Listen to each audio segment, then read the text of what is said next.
आम्हाला कधी असं वाटलं नाही पाहिजे मुंबईत आम्ही तुमच्या दारात आलो, तुम्ही आम्हाला त्रास दिला, मग आम्ही सुद्धा आता तुम्ही महाराष्ट्रात आलात, आता आम्ही मी तुम्हाला त्रास देणार असं आम्हाला कधी वाटू देऊ नका, असं भासू देऊ नका.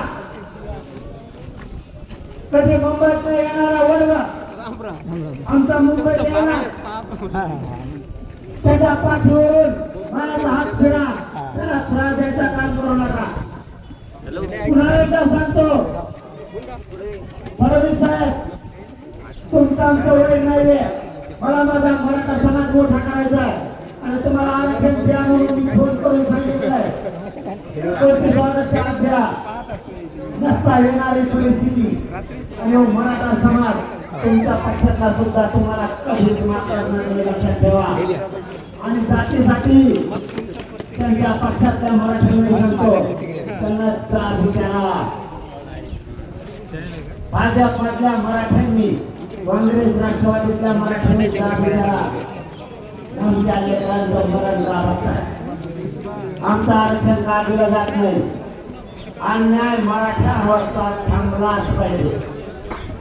आता मराठ्यांना तुम्हाला वाटलेलं सांगते याच्या पलीकडे काही करू शकत नाही. आता फोन करून सांगितलं, ती म्हणून सांगितलं, निवेदन दिलं आणि ते घेत नसेल तर माझ्या पुढं मुंबईत जाम केल्याशिवाय पर्याय नाही.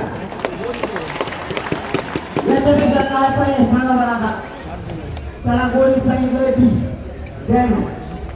आपले मुंबईला येणारा बांधवाला पुन्हा सांगतो, रस्त्याला जाणारे जेवढे गाव आहे आंतरवाडीपासून मुंबईपर्यंत, कल्याण पासून शिवनेरीपर्यंत, जुन्नर पर्यंत, जुन्नर पासून आला फाटा ते अहिल्यानगर पर्यंत, अहिल्यानगर पासून शेवगाव पर्यंत, शेवगाव पासून पैठण पर्यंत, या सगळ्या आसपासच्या 100 किलोमीटरवर येणाऱ्या सगळ्या लोकांनी रस्त्यावरती या आणि आपल्या लेकरांना रस्त्यावर जाताना घेऊ मला, कारण थांबणार नाही. शक्यतो म्हणतो याला फायदा समजूया. शक्यतो आपला पहिला मुक्काम